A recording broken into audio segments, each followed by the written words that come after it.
Some people play the game and they don't even know ukuthi bayadlala. Then we have ama legends, ama hero that know how to play the game. South Africa has just secured a loan of $1.5 billion. That is about 27 billion rands from the World Bank. When did this happen? When you were sleeping. The truth, they shall set you free. So lalela mntomnyama asiqale. Ngomhla ka-21 July 2026, South Africa announced that it has signed a 1.5 billion development policy loan kwi-World Bank. Remember ukuthi this is the fourth loan since 2022, recent years ago. Understand ukuthi this is not free money, it's a loan. Sizoyikhokha back. Sizoyikhokha.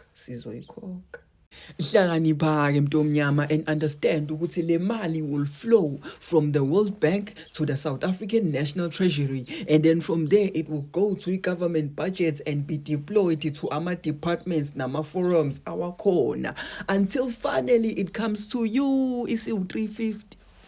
Nkosi yami. So where does the money go? Understand ukuthi the South African government and the World Bank says the money will go to electricity, freight and rail ports, water and sanitation. That's why it is called a development policy loan. It is meant as a support package for the South African economy. The South African economy.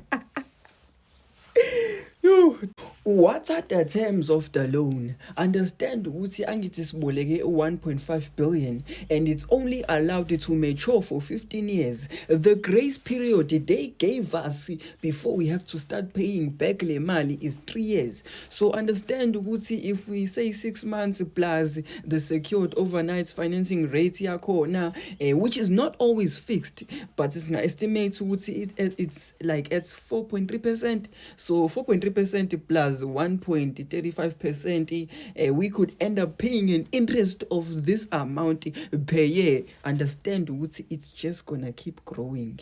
Angiphinde lento because clearly awuyizwa, you don't understand the numbers. Let me simplify it for you. If the loan was signed ngo-2026, understand ukuthi i-repayment yakhona with i-grace period abasiphe yona of 3 years, we might have to start paying back le mali ngo-2029 to 2030, but mostly ngo-2030.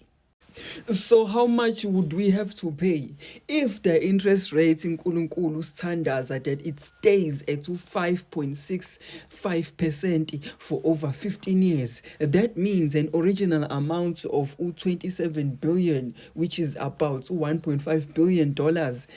We might end up having to only pay 38 to 42 billion. Now, if the interest rate doesn't grow in the next 15 years, there's no turning back. It's done. Isiyenziwile, sekusayiniwe, it's over. Ithathiwe le mali, isekweyithu. Now there's only one thing engimele uyibuze yona. Hlakanipha mntomnyama and understand ukuthi if we can't pay back le mali, what do they get in return bona? Mina as Uziro and everyone who is a part of my team, we don't know what they get in return. We don't know what South Africa had to put as leverage yokuthi if we don't pay back le mali sizonika land. We don't know. Eskom is such a beautiful company.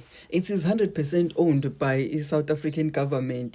It focuses more on generating electricity, and also khumbula ukuthi it is worth over 450 billion, right?